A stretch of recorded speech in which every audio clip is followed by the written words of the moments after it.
혼인관계 증명서상 이혼의 경우는 혼인 내역이 남지만 혼인 무효의 경우는 혼인 내역이 남지 않는다.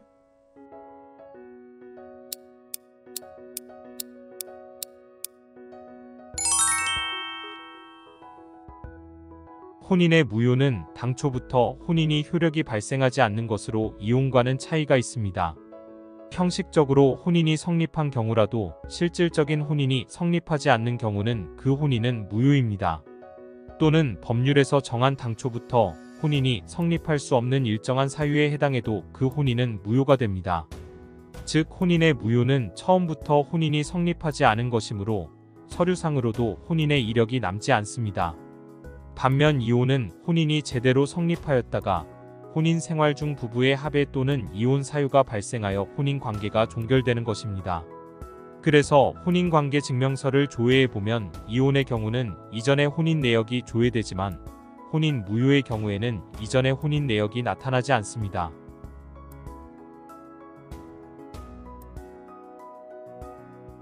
혼인 무효 판결을 받기 위해서는 가정법원에 이혼 소송을 제기해야 한다.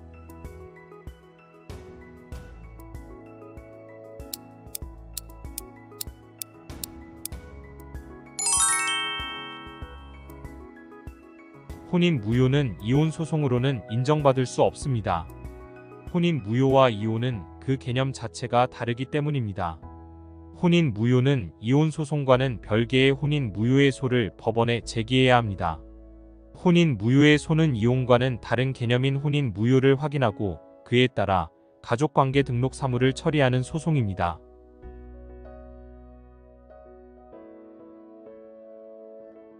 이혼의 이력이 남게 되는 것이 불명예스럽다면 혼인 무효 판결을 받을 수 있다.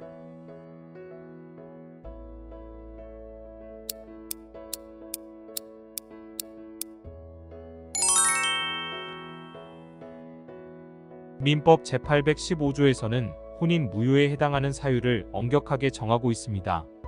부부 사이에 혼인 의사 없는 경우는 부부 중 어느 일방이 무단적으로 혼인신고를 하였을 경우 등을 들 수 있습니다. 그리고 근친혼의 경우도 무효 사유가 됩니다. 민법 제809조에 따라 8촌 이내의 혈족에서는 혼인을 할 수 없습니다. 그리고 혼인 무효의 소는 모든 경우에 소송을 제기할 수 있는 것이 아니라 소송을 제기할 필요성이 법원으로부터 인정을 받아야 합니다. 혼인 무효 사유가 존재하고 혼인 여부에 따른 유족연금 문제라든가 상속 문제 등의 경우라면 혼인 무효의 소를 제기할 필요가 있을 수 있을 것입니다. 반면 대법원은 82무67 판결에서 단순히 이혼이 호적에 기재되어 불명예스럽다는 것을 이유로 하는 혼인 무효의 소는 확인에 이익이 없다라고 판단하였습니다. 법률적인 이유가 아닌 명예 등 관념상의 이유로는 혼인 무효의 소를 받아주지는 않겠다는 법원의 판단입니다. 이와 같이 혼인 무효의 소를 제기하는 이유가 무엇이냐에 따라 소 제기의 가부 결정된다는 것이 법원의 입장이라고 할 수 있습니다.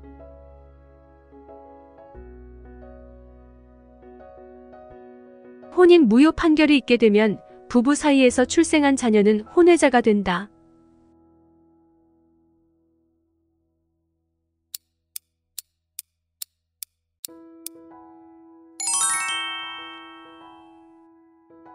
혼인 무효 소송의 판결로 기존의 혼인 관계는 소급하여 무효가 되는데 가사소송법 제21조 제1항에 의해 혼인 무효 소송의 판결은 부부 사이에서만 미치는 것이 아니라 제3자에게도 미칩니다.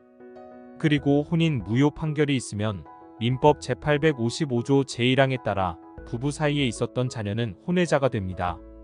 당초부터 혼인 관계는 무효가 되는 것이기 때문에 부부 사이에 자녀가 있었더라도 혼인 관계에서 출생한 자녀가 아닌 혼외자가 되는 것입니다. 다만 혼외자라고 해서 부모와 자식의 관계가 끊어지는 것은 아닙니다. 부모는 법적으로 자녀를 자신의 자녀로 등록할 수 있는데 이를 인지청구 또는 인지소송이라고 합니다.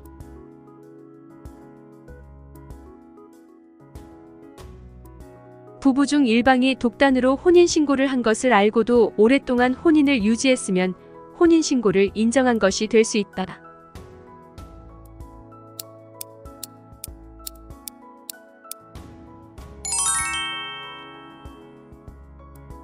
당초에는 무효에 해당하는 혼인 관계라도 부부 당사자들이 혼인 합의가 있으면 추인할 수 있고 그럴 경우 처음부터 혼인 관계가 있었던 것으로 인정됩니다.